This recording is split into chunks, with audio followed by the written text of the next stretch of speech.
সাংবাদিকদের আর্থিক ও কর্মক্ষেত্র নিরাপত্তা, মুক্ত গণমাধ্যম প্রতিষ্ঠা সহ ২১ দফা দাবি বাস্তবায়ন না হলে লং মার্চ টু যমুনার ঘোষণা দিয়েছেন রংপুরের সাংবাদিকরা।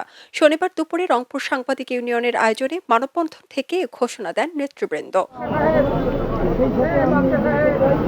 ৮ উপজেলার ২ শতাধিক গণমাধ্যম কর্মী বৃষ্টিতে ভিজে এতে অংশ নেন। আরপিইউজে সভাপতি সালেকুজ্জামান সালেকের সভাপতিত্বে ও সাধারণ সম্পাদক সরকার মাজহারুল মান্নানের সঞ্চালনায় মানববন্ধনে সংহতি প্রকাশ করেন Rangpur press club, city press club, reporters club, reporters unity, Bangladesh photo journalist association, television camera journalist association, Begum Rokeya বিশ্ববিদ্যালয়ের সাংবাদিক সমিতি, অনলাইন জার্নালিস্ট অ্যাসোসিয়েশন, জাতীয় সাংবাদিক সংস্থা, পীরগঞ্জ উপজেলার বিভিন্ন প্রেস ক্লাব ও সাংবাদিক সংগঠনের নেতৃবৃন্দ।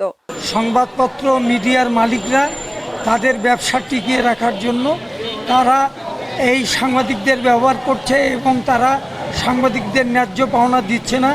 বর্তমানে এমনটা অবস্থা দাঁড়িয়েছে, গণমাধ্যমের যারা মালিক আছেন তাদের টেন্ডেন্সি দাঁড়িয়েছে যে তারা গণমাধ্যম দিয়েছে তাদের ব্যবসা প্রতিষ্ঠান সবকিছুকে নিরাপদ করার জন্য, কিন্তু সাংবাদিকদের ন্যায্য অধিকার সেটি কিন্তু বঞ্চিত করা হচ্ছে।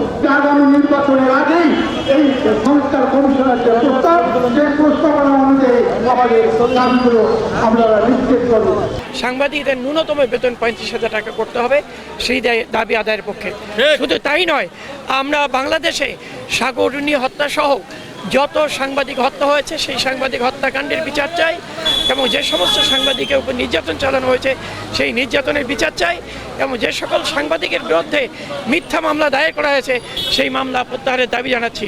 সাংবাদিকদের ন্যূনতম ৩৫,০০০ টাকা বেতন নির্ধারণ, সাগররুনি সহ সকল সাংবাদিক হত্যার বিচার, ৯ম ওয়েজ বোর্ড বাস্তবায়ন, ১০ম ওয়েজ বোর্ড গঠন, চাকরিচ্যুত সাংবাদিকদের পুনর্বহাল ২১ দফা বাস্তবায়ন করতে হবে। No wage board, no media.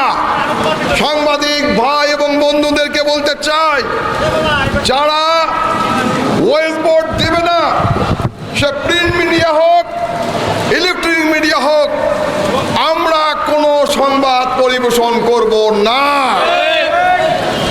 আগামীতে বৃহত্তর কর্মসূচি আসছে। আমাদের প্রিয় সহকর্মীদেরকে চাকুরিচ্যুত করা হচ্ছে। আমাদের স্পষ্ট বক্তব্য, যাদেরকে এরই মধ্যে চাকুরিচ্যুত করা হয়েছে তাদেরকে চাকুরিতে বহাল করতে হবে এবং সেটা যদি করা না হয়, আজকের এই আয়োজন থেকে আমরা বলতে চাই, বাংলাদেশ ফেডারেল সাংবাদিক ইউনিয়নের পক্ষ থেকে ভবিষ্যতে যে কর্মসূচি দিবে সেই কর্মসূচিতে রংপুর সাংবাদিক ইউনিয়নের নেতৃত্বে রংপুরের সাংবাদিকরা একাকার হয়ে আমরা ঢাকায় অবস্থান নেব। খবরের কাগজ, নিখাদ, নির্ভীক, নিরপেক্ষ।